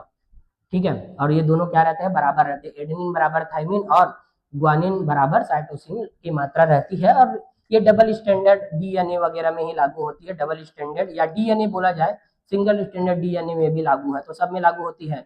लेकिन है ना, ये डबल स्टैंडर्ड आरएनए में भी लागू होती है, लेकिन सिंगल स्टैंडर्ड आरएनए को बोलेंगे ना तो इसमें लागू नहीं होती। वैसे तो आरएनए में लागू नहीं होती, लेकिन ना यदि ऑप्शन में देंगे तो उसमें से भी आरएनए बोलेंगे तो सिंगल स्टैंडर्ड में लागू नहीं होती। चार गाप का नियम मतलब ये बोलता है कि एडेनिन की मात्रा जितनी रहती है, जैसे हम लोग पढ़े भी है ना, एक में एडेनिन की मात्रा मान लो 25% है, तो थाइमिन की मात्रा कितनी होगी, ऐसा बोलते हैं। तो भाई एडेनिन का दोस्त तो थाइमिन ही रहता है, तो जितनी मात्रा इसकी होगी उतनी ही मात्रा इसकी भी रहती है। और है ना, बच गए बाकी आधा लोग, साइटोसिन और ग्वानिन, तो ये लोग भी क्या होंगे, आधा आधा ही होंगे। तो कुल मिलाकर 100 करना रहता है, तो ऐसे लोग होते हैं किसमें, डबल स्टैंडर्ड डीएनए में रहती है ऐसा। तो कुल मिलाकर चार गाप का जो नियम रहता है वो किसमें लागू होता है, डीएनए के लिए लागू होता है, आरएनए के लिए लागू नहीं होता। और उसमें भी आरएनए में स्पेसिफिकेशन पूछेंगे, तो ये भी नीट में पूछा हुआ क्वेश्चन है, सिंगल स्टैंडर्ड आरएनए में लागू नहीं होता चार गाप का रूल। ठीक है, इसके अलावा और देखते हैं हम लोग, मिसल्सन एंड स्लॉथ को भी जानते हैं हम लोग। मिसल्सन स्लॉथ ने क्या किया था भाई, इन लोगों ने semi conservative of DNA replication, मतलब डीएनए की अर्ध संरक्षित प्रकृति का इसमें प्रायोगिक प्रमाण दिया था। किन लोगों ने, मिसल्सन एंड स्लॉथ नाम के साइंटिस्ट ने। इन्होंने क्या बताया था कि डीएनए रेप्लिकेशन होती है तो आधा जो रहती है ना अपने पेरेंट्स रहती है, आधा ही नया बनती है। जैसे फॉर एग्जांपल ये ले ले हम लोग, ये डीएनए है, तो पहले शुरू में इन दोनों लोग क्या होंगे, अलग होंगे, और अलग होने के बाद में जब अपना ये डॉटर बनाएगी ऐसा, तो बताओ इन दोनों में से 50% हमेशा पेरेंट्स ही रहेंगे। इसके बाद इन लोग भी अलग अलग ऐसे निकलेंगे, मान लो है ना, अलग अलग, जैसे 1 2 3 4 हो गए, तो एक एक क्या रहेगा, हमेशा पेरेंट्स रहती है। और जो नया बनती है ना वही क्या होती है, नया हो जाती है। मतलब 50% हमेशा संरक्षित रहते हैं, इसीलिए इसको अर्ध संरक्षित विधि बोला गया था। तो डीएनए का अर्ध संरक्षित विधि किसके द्वारा दिया गया, मिचेल्सन एंड स्लॉथ नाम के साइंटिस्ट के द्वारा, और प्रूफ भी किया गया है इनके द्वारा। ठीक है, समझ आ रहा है कि नहीं आ रहा है। तो ये पूरे साइंटिस्ट का नाम है। थोड़ा थोड़ा जो भी बात बोल रहे हैं ना ध्यान से सुनने, बस ही ना ये क्वेश्चन बनेंगे और आराम से बनेंगे। 8-10 क्वेश्चन भी आ सकते हैं, साइंटिस्ट के नाम से क्वेश्चन आते ही रहते हैं हर साल, इसीलिए पूरे को अलग कर दिए हैं पूरे एनसीईआरटी में जितने भी साइंटिस्ट हैं उन सबको। अगला है मिचेल्सन और स्लॉथ के अलावा टेलर और सहयोगी, मतलब टेलर और सहयोगी ने क्या किया था, विसिया फावा, फावा बीन्स होती है, बीन्स मतलब होती है सेम, सेम में क्या किया था, गुणसूत्रों की अर्ध संरक्षित प्रकृति का है ना अध्ययन किया। और ये भी नीट में पूछा गया क्वेश्चन है कि डीएनए की अर्ध संरक्षित विधि का है ना विसिया फावा पर किसने काम किया था, पूछा था, तो टेलर एवं सहयोगी है ना उनके सहयोगियों ने किया था ऐसा। ठीक है, कब किया था, 1958 में, तो ये बात भी हमें याद रखना है। ठीक है, इसके अलावा अगला देखिए जॉर्ज गेमो के बारे में देखते हैं।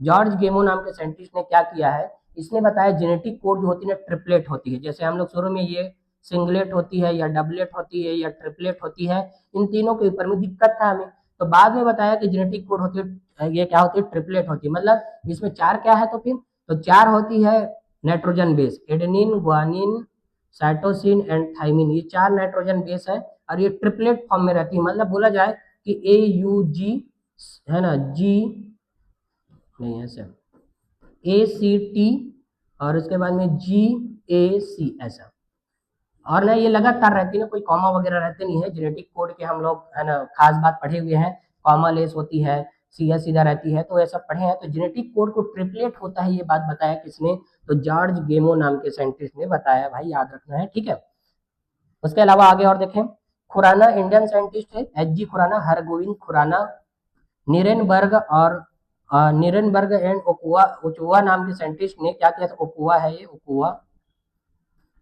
ने क्या किया, निरेनबर्ग इसने क्या किया 1960 में जेनेटिक कोड को पढ़ने में योगदान दिया। जेनेटिक कोड को पढ़ने में का मतलब भाई डीएनए का ऐसा सीक्वेंस है, इसमें क्या है GACTAGATTC है ना, मतलब ऐसा GC ऐसा ये A ऐसा एक सीक्वेंस होता है करके बताया इन्होंने, किन लोगों ने, HG खुराना, निरेनबर्ग और कुआ नाम के साइंटिस्ट ने 1960 में, तो जेनेटिक कोड को पढ़ने में योगदान दिया है। उसके अलावा फ्रांसिस क्रिक ने सेंट्रल डोगमा है ना, ये भी है, इसको बता ही दिया, सेंट्रल डोगमा नाम के है ना दिया था किसने, फ्रांसिस क्रिक नाम के साइंटिस्ट ने। और भाई बहुत सारे साइंटिस्ट का नाम, मॉलिकुलर बेसिस ऑफ इनहेरिटेंस में बहुत सारे साइंटिस्ट का नाम है, और देखो पूरा वही चलता आ रहा है ना, तो इसमें से पूछते ही पूछते हैं हर साल कोई ना कोई साइंटिस्ट को, तो याद रखना इसके एक्सपेरिमेंट से पूछेंगे या इनके काम को पूछेंगे या इनके सन को पूछेंगे। ठीक है, अगला देखें, जैकब एंड मोनार्ड नाम के साइंटिस्ट को देखते हैं, इसने क्या किया, लैक ओपेरॉन कॉन्सेप्ट दिया, तो ये भी मॉलिकुलर बेसिस का है। तो जैकब एंड मोनार्ड नाम के साइंटिस्ट ने क्या दिया, लैक ओपेरॉन कॉन्सेप्ट। तो लैक ओपेरॉन के बारे में तो जानते ही होंगे, इसमें इंड्यूसिबल ओपेरॉन था, ऑफ जीन को ऑन किया जाता है। ठीक है, लैक्टोज के बारे में पढ़ें, लैक ओपेरॉन, लैक, यहाँ पर लैक का मीनिंग क्या होता है, लैक का मतलब होता है लैक्टोज, तो ये भी पूछा गया क्वेश्चन है, लैक का मीनिंग क्या होता है, लैक का मतलब होती है लैक्टोज। ओपेरॉन का मतलब क्या होता है, जिसको हम लोग रेगुलेट कर सकते हैं, वो जीन जिसको हम नियंत्रित कर सकते हैं वही ओपेरॉन होती है, सीधा वही डेफिनेशन लिखता है एनसीईआरटी है ना, क्या कि उन जीनों का नियंत्रण किया जा सकता है जो जीन ओपेरॉन होते हैं, है ना, तो ऐसा बात लिखा है। तो जैकब एंड मोनार्ड नाम के साइंटिस्ट ने किया था, कब किया था, 1961 में किया था। ठीक है, अगला है फ्रेडरिक सेंगर।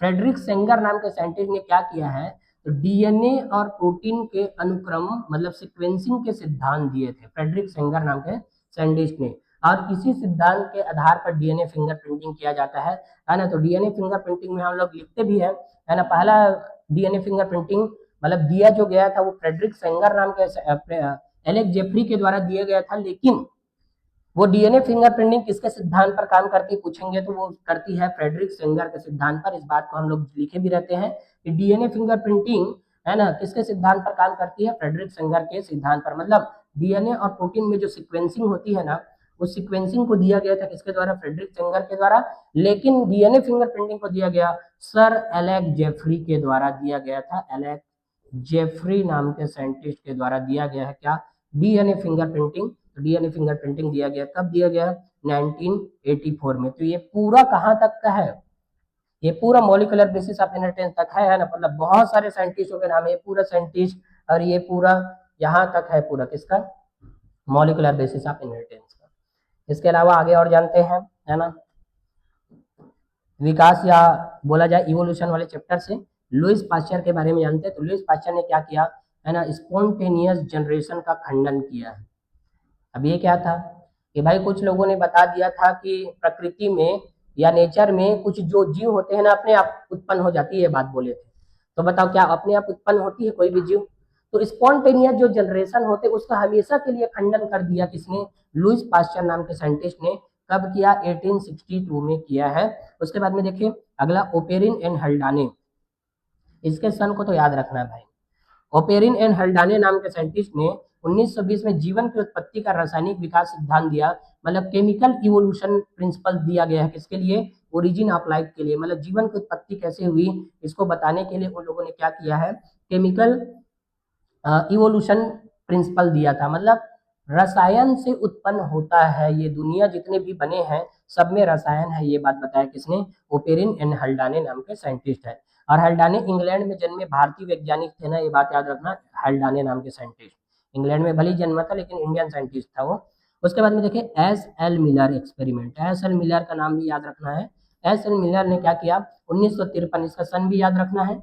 और इसने मिलर यूरे एक्सपेरिमेंट है ना दिया है। मिलर यूरे एक्सपेरिमेंट में इन्होंने अमोनिया, हाइड्रोजन, जल वाष्प वगैरह लिया था 1:2:1 के रेशियो में, और ऊपर से 800 डिग्री सेल्सियस लिया था तो अमीनो एसिड बनते थे। तो ये बात केमिकल इवोल्यूशन का प्रायोगिक सत्यापन, देखो केमिकल इवोल्यूशन प्रिंसिपल इन लोगों ने दिया था, किसने, ओपेरिन हल्डाने ने, लेकिन उसको ना एक्सपेरिमेंटली है, जो डायग्राम दिया है एनसीईआरटी में देखना है ना, उसको किया था किसके द्वारा, मिलर यूरे के द्वारा किया गया। कब, है ना, 1953 में किया गया था।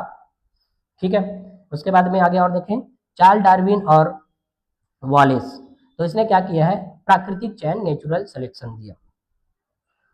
चार्ल्स डार्विन गैलोपोगस आइसलैंड वाला, और ये वॉलेस नाम के साइंटिस्ट हैं। तो वॉलेस ने भी क्या किया है, इसने जनसंख्या सिद्धांत दिया था, मतलब जनसंख्या नहीं, इसे इन्होंने मलय आर्कपेलागो द्वीप पर काम किया था, और इसने गैलोपोगस द्वीप पर, इसने किस पर काम किया था, गैलोपोगस, गैलोपोगस, और इसने मलय आर्कपेलागोस, ये द्वीप पर अलग अलग टाइम में उन्होंने काम किया।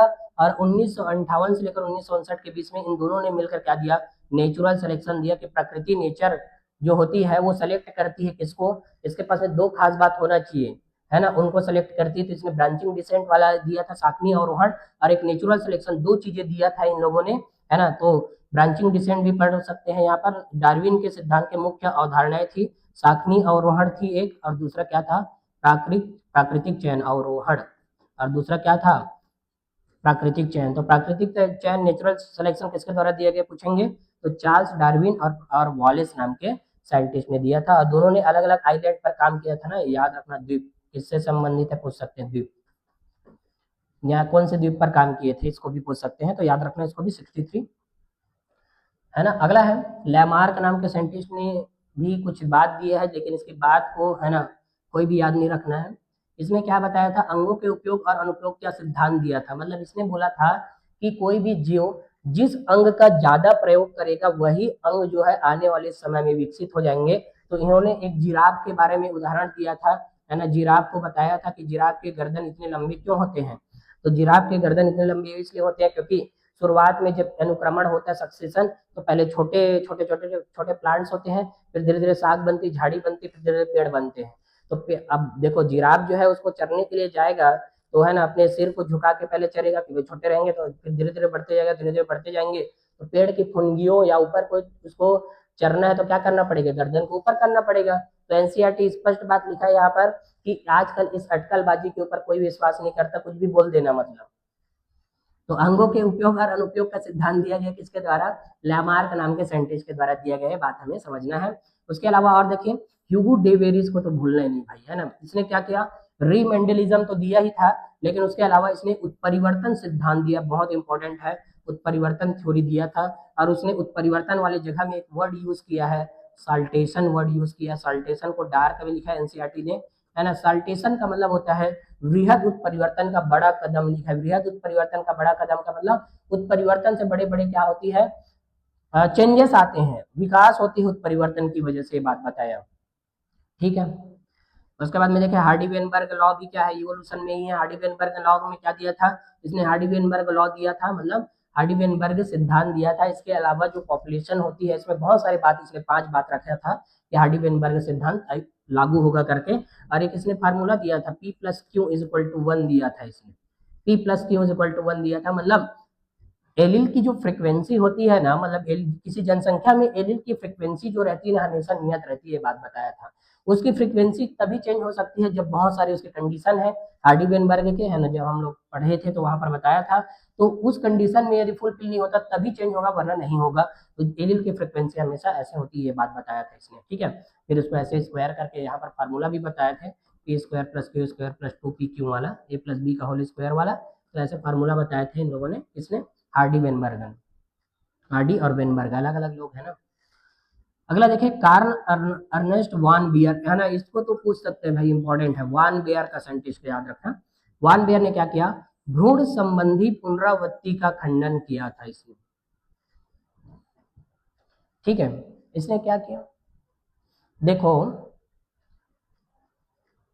यहां पर एक साइंटिस्ट है कार्ल अर्नेस्ट वान बियर, तो एक साइंटिस्ट और था, उसने क्या बोला था कि जितने भी ऑर्गेनिजम्स हैं उसमें जो भ्रूण बनती है, वो भ्रूण स्टेज में ना सभी जीवों के जो भ्रूण रहते हैं ना एक ही जैसे डेवलप होते हैं, ये बात बताया था। मतलब ये है कि जैसे फिशेस है, एम्फीबियन, रेप्टाइल, एविज, मैमल, सबके जो भ्रूण होंगे ना एक ही जैसे दिखाई देंगे, ऐसा बोला था उसने। लेकिन उस सिद्धांत को खंडित कर दिया गया किसके द्वारा, अर्नेस्ट वान बेयर के द्वारा। भाई ऐसा कुछ नहीं होता, है ना, तो ऐसा कुछ भी नहीं होगा करके। तो अर्नेस्ट वान बेयर को याद रखना इंपॉर्टेंट है ना, कि इसने क्या किया, भ्रूण संबंधी पुनरावृत्ति का खंडन कर दिया गया था, अर्नेस्ट वान बेयर। ठीक है, और इसके बाद में आगे और देखें, अगला है, ये हो गया विकास तक। अगला देखते हैं हम लोग, है ना, मानव कल्याण वाले चैप्टर से। तो नॉर्मन बरलॉग नाम के साइंटिस्ट ने, या है ना MS स्वामीनाथन ने क्या किया है, विश्व या भारत में हरित क्रांति के जनक है। जैसे नॉर्मन बरलॉग जो है ना, पूरे वर्ल्ड वाइड बात करेंगे तो वर्ल्ड वाइड में क्या है, फादर ऑफ ग्रीन रिवोल्यूशन है ये। फादर ऑफ ग्रीन रिवोल्यूशन का मतलब होता है हरित क्रांति के जनक। हरित क्रांति के, कई बच्चे यहीं पर बहुत ज्यादा कंफ्यूजन में रहते हैं कि हरित क्रांति के जनक एक्चुअल में है कौन। तो भाई पूरे विश्व में पूछेंगे तो कौन है, नॉर्मन बरलॉग है। नॉर्मन बरलॉग, नॉर्मन बरलॉग नाम के साइंटिस्ट। जबकि इंडिया में पूछेंगे, भारत में कौन है, तो MS स्वामीनाथन है, स्वामीनाथन नाम के साइंटिस्ट। और ये अभी भी, है ना, जिंदा थे, अभी अभी इनकी मृत्यु हुई है कुछ समय पहले, MS स्वामीनाथन की, 2025 में, है ना। तो ये बहुत समय से जिंदा थे। तो MS स्वामीनाथन नाम के साइंटिस्ट क्या है, भारत में हरित क्रांति के जनक। और कब आया था बताओ, 1960 के बाद में हरित क्रांति आई थी। हरित क्रांति का मतलब 1 एकड़ खेत में पहले 10 क्विंटल धान होता था, अब 40 क्विंटल धान होने लग गया, मतलब 4 गुना वृद्धि हो गई उत्पादन में। और उसके लिए इन लोगों ने बहुत सारी ब्रीडिंग तकनीक उपयोग किया, हाइब्रिड धान वगैरह लाए थे, इसलिए हरित क्रांति के जनक बोलते हैं इसको। ठीक है, अगला देखें, बायोटेक्नोलॉजी के बारे में बात करते हैं। कोहेन एवं बॉयर नाम के साइंटिस्ट ने क्या किया है, पहला रिकॉम्बिनेंट DNA बनाया था। रिकॉम्बिनेंट DNA क्या होती है भाई, रिकॉम्बिनेंट DNA वो होती है जिसमें मान लो जैसे ये कोई DNA का सीक्वेंस था, अब क्या किए, है ना, रिकॉम्बिनेंट DNA का मतलब ये होता है कि इसमें अपना डिजायरेबल जीन को ऐड कर देना ही रिकॉम्बिनेंट DNA होता है। मतलब वो DNA जिसको हम लोग बनाते हैं, वो DNA जिसको हम लोग क्या करते हैं, हम बनाते हैं, उसको हम लोग बोलते हैं क्या, रिकॉम्बिनेंट DNA। तो कोहेन एवं बॉयर नाम के साइंटिस्ट ने कब दिया था, NCERT क्लियरली लिखा है 1972 में। और ऐसा भी लिखा, पहला रिकॉम्बिनेंट DNA कोहेन एवं बॉयर के द्वारा बनाया गया है ना। इस क्वेश्चन को पूछ सकते, बहुत इंपॉर्टेंट है, अभी तक दिए नहीं है इसलिए। तो पहला रिकॉम्बिनेंट, चूंकि देखो रिकॉम्बिनेंट वर्ड जब आता है तो आदमी की हालत वैसे भी खराब हो जाता है। पुनर्योजन क्या होती है समझ ही नहीं आता। तो पुनर्योजन का मतलब ही क्या होता है, DNA में प्राकृतिक DNA जो इसका रहता है उसमें क्या कर देते हैं, हेर फेर कर देना ही क्या है, रिकॉम्बिनेशन। रिकॉम्बिनेशन पहले तोड़ना, उसके बाद जोड़ देना ही रिकॉम्बिनेशन कहलाती है। ठीक है, तो किसने दिया है, कोहेन एवं बोयर नाम के साइंटिस्ट ने। तो ये बात याद रखना। अगला याद रखना है, कैरी मुलिस के नाम याद रखना। कैरी मुलिस ने क्या किया, ये भी बायोटेक्नोलॉजी में है, 1953 में 1983 में क्या किया, PCR टेक्निक दिया था इसने, है ना, बहुत इंपॉर्टेंट है PCR। पीसीआर के स्टेप जानते हैं, डीनेचुरेशन, एनेलिन एक्सटेंशन, डीएई से याद किए थे पीसीआर को। पीसीआर पॉलीमरेज चेन रिएक्शन भाई, है ना, कैरी मोलिस नाम के साइंटिस्ट ने दिया था डीनेचुरेशन एनिलिन एक्सटेंशन। इस सीक्वेंस को तो भूलना ही नहीं, कई बार टेस्ट में से लेकर पूरे नीट में कई बार पूछा गया है पीसीआर के करेक्ट सीक्वेंस। ठीक है, उसके बाद में एली लिली को जानते हैं, एली लिली 1983 में अभी अभी जो दिया गया है, इसका भी सन दिया है एनसीईआरटी ने। तो इसने ह्यूमिलिन नाम का क्या बनाया था, मानव इंसुलिन बनाया था इन्होंने, मानव इंसुलिन। तो हम किसने बनाया था, एली लिली नाम के साइंटिस्ट ने। और क्या बनाया था, हुम्यूलिन नाम दिया था। ह्यूमुलिन क्या होती है, मोनो इंसुलिन। कब, 1983 में बनाया गया। ठीक है, ये बात भी हमें याद रखना है। उसके अलावा और देखते हैं, फायर एवन मेलो नाम के साइंटिस्ट ने आरएनए इंटरसेप्ट, देखो इस साइंटिस्ट का नाम तो नहीं दिया है लेकिन ये वाला दिया है, RNA interference technique. RNA interference का मतलब भाई इंटरफेयर कर देना आरएनए में। हम जानते हैं डीएनए से क्या बनती है, आरएनए बनती है, और आरएनए से क्या बनती है, प्रोटीन, और आरएनए ही एक्सप्रेस होकर प्रोटीन बनाती है। लेकिन इस आरएनए में इंटरफेयर कर देंगे। आई का मतलब क्या है, इंटरफेयर करना। इंटरफेयर का मतलब, इंटरफेयर बोलते हैं ना, इंटरफेयर क्या होती है, तो इंटरफेयर का मतलब होता है हस्तक्षेप करना। तो आरएनए में कोई ना कोई हस्तक्षेप कर देंगे तो इसके बाद प्रोटीन बनना रुक जाएगा, तो उसी का हम लोग बोलते हैं आरएनए इंटरफेरेंस टेक्निक। और फायर और मेलो नाम के साइंटिस्ट ने दिया है, बात हमें जानना है। ठीक है, और है ना, साइंटिस्ट का नाम याद नहीं भी रखेंगे चलेगा, आरएनए इंटरफेरेंस का नाम याद रखना है क्योंकि ये आया है। ठीक है, इसके अलावा और आगे देखते हैं, प्रोफेसर आर डी मिश्रा जो है, रामदेव मिश्रा, नीट 2025 में पूछा भी गया था इसको। भारत में पारिस्थितिकी तंत्र के जनक होते हैं कौन, 1908 से लेकर 1998 तक इनका, है ना, जन्म से लेकर मृत्यु तक की एज है। तो रामदेव मिश्रा, ये भी इकोलॉजी शुरू होने से पहले दिया गया है रामदेव मिश्रा के बारे में। और हम लोग जानते हैं भारतीय पारिस्थितिकी के जनक होते हैं। ठीक है, और भी हम लोग जनकों के बारे में और भी हम लोग पढ़े हुए रहते हैं, जैसे एजी टेंसले नाम के साइंटिस्ट ने इकोसिस्टम वर्ड दिया था, परितंत्र शब्द।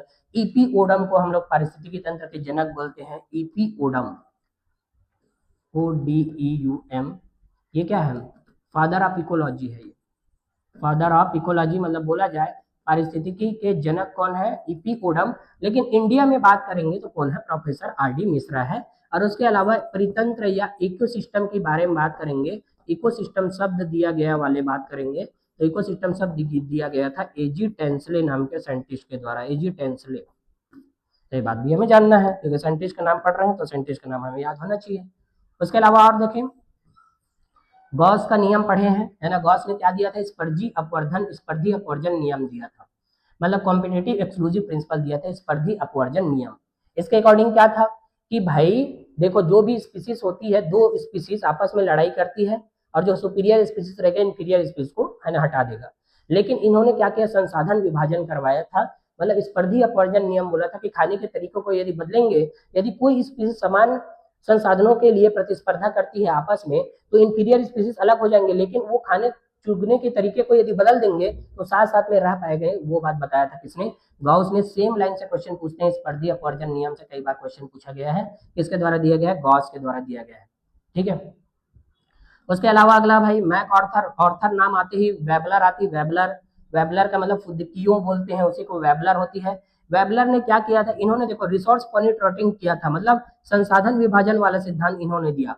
मतलब एक ही पेड़ में रहने वाली जो, है ना, फुदकिया थी, मतलब बोला जाए कि वेबलर, तो उसमें दो टाइप के वेबलर थे, एक छोटे वाले थे, है ना, और एक क्या थे, बड़े वाले। तो उसने क्या किया, खाने चुगने के जो तरीके थे, है ना, इन्होंने क्या कर दिया, एक को मॉर्निंग कर दिया और एक को इवनिंग कर दिया, या एक जो फाइटोफेगस थे उसको सीड ईटिंग कर दिया और सीड ईटिंग वाले को फाइटोफेगस कर दिया, मतलब खाना खाने के तरीके को बदल दिया इन लोगों ने। तो मैकआर्थर ने बताया कि एक ही पेड़ पर रहने वाली 5 वेबलर की जो प्रजातियां थी, उसने क्या किया, एक साथ रहने के लिए संसाधनों का विभाजन कर लिया। मतलब सब लोग एक ही तरीके की चीज को नहीं खाएंगे, सब लोग, है ना, जैसे जिंदा रहना है तो भाई कुछ लोग पेड़ की टहनी को खाएंगे, कुछ लोग पेड़ के फल को खाएंगे, कुछ लोग कीड़े को खाएंगे, ऐसा इन्होंने बांट दिया था। तो किसने दिया था ये सिद्धांत, मैकआर्थर नाम के साइंटिस्ट ने, इकोलॉजी। अगला है भाई कॉर्नेल के परिष्कृत क्षेत्र प्रयोग, है ना, तो ये भी बात जानते हैं। तो स्कॉटलैंड के चट्टानी तटों पर बार्निकल का एक्सपेरिमेंट किया गया था, एम्बिंगडन कछुए वाली जो बात थी, है ना, इन्हीं लोगों ने किया था स्कॉटलैंड के चट्टानी तटों पर। ठीक है, तो किसने किया है, कॉर्नेल। कॉर्नेल का प्राकृतिक क्षेत्र प्रयोग, इसमें परिष्कृत क्षेत्र प्रयोग मतलब इसमें क्या होता है कि यहाँ पर स्कॉटलैंड के चट्टानी जो जहाँ पर तट थे, स्कॉटलैंड एक देश है, वहां पर चट्टानी तट है, वहां पर बारनेकल आते थे, मतलब खाने के लिए, चुगने के लिए। फिर ना यहाँ पर क्या हुआ कि जैसे हम लोग उससे ज्यादा खाने वाले को कहीं वहां पर इंट्रोड्यूस कर देंगे ना, तो वहां पर जो प्राकृतिक रूप से रहने वाली रहेगी वो तो विलुप्त हो जाएगी। क्यों? क्योंकि दूसरे लोग क्या करेंगे, इसको खाने लग जाएंगे, मतलब तेजी से खाने लग जाएगा। तो वही सिद्धांत दिया था किसने? कॉर्नेल ने। तो इसको हम लोग पढ़े हुए रहते हैं इकोलॉजी में, तो ये बात हमें जानना है। बार्नेकल वर्ड वो जब भी आया बार्नेकल से रिलेटेड, तो कॉर्नेल ने दिया था, ये बात हमें जानना है। ठीक है। उसके बाद भाई अगला क्वेश्चन तो यहाँ से पूछने के चांस है expected. Edward Wilson, Edward Wilson नाम के साइंटिस्ट ने जैव विविधता टर्म दिया था। जैव विविधता शब्द किसने दिया वाला क्वेश्चन एनसीईआरटी ने बहुत छिपा के दिया है। सबसे पहला पेज के लास्ट लाइन तरफ ही लिखा है, पहला पेज में पहला पैराग्राफ जो शुरू करता है, पहले पेज के दूसरा मतलब टॉपिक के पहले पैराग्राफ में जैव विविधता के बारे में बताया, जैव विविधता शब्द तो एडवर्ड विल्सन ने दिया है। ठीक है। तो एडवर्ड विल्सन ने क्या दिया है? जैव विविधता टर्म, मतलब बायोडाइवर्सिटी वाला चैप्टर में है ये, बायोडाइवर्सिटी के बारे में जानते हैं।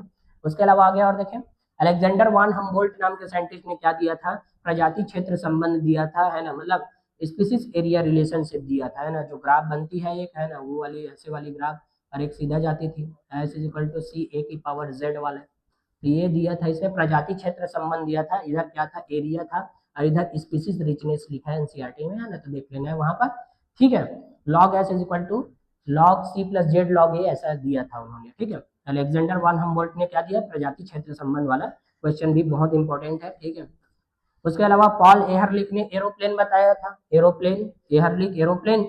रिवेट प्रॉपर हाइपोथेसिस दिया था, जिसमें रिवेट का मतलब स्पीसीज होती है, रिवेट का मतलब क्या है? स्पीसीज मतलब जातियां होती है, तो वाला हाइपोथेसिस दिया था किसका? अब इधर के सन को तो याद नहीं रखना, इसमें क्या दिया है वो याद रखना है।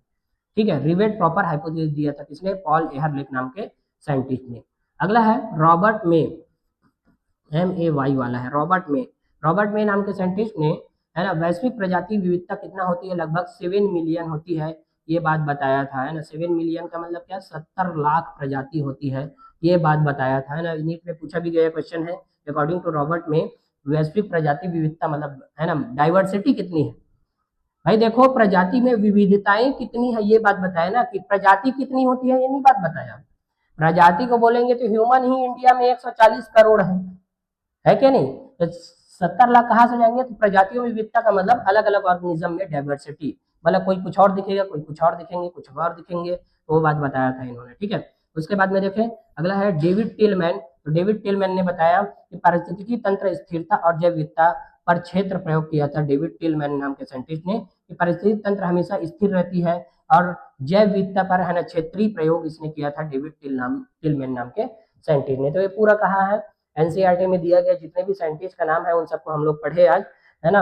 और अगले वाले हम लोग क्लास में पूरे जितने भी एनसीईआरटी में जो फुल फॉर्म दिए हैं उसको भी जानेंगे। मतलब फुल फॉर्म का मतलब जैसे BOD है, GIFT है, ZIFT है, तो इन सब का फुल फॉर्म भी हम लोग एक क्लास में देखेंगे। तो है ना, इन सब का PDF यदि चाहिए तो हम लोग यहाँ से मैसेज करके ले सकते हैं। नीट जोन के WD को सब्सक्राइब करना है, ताकि, है ना, ये सबको एक ही क्लास में देखकर कंप्लीट कर ले। और ये जो है ना, नीट में पूछेंगे साइंटिस्ट के नाम को, तो बहुत इंपॉर्टेंट है। ठीक है। तो मिलते हैं अगले क्लास में। Thank you.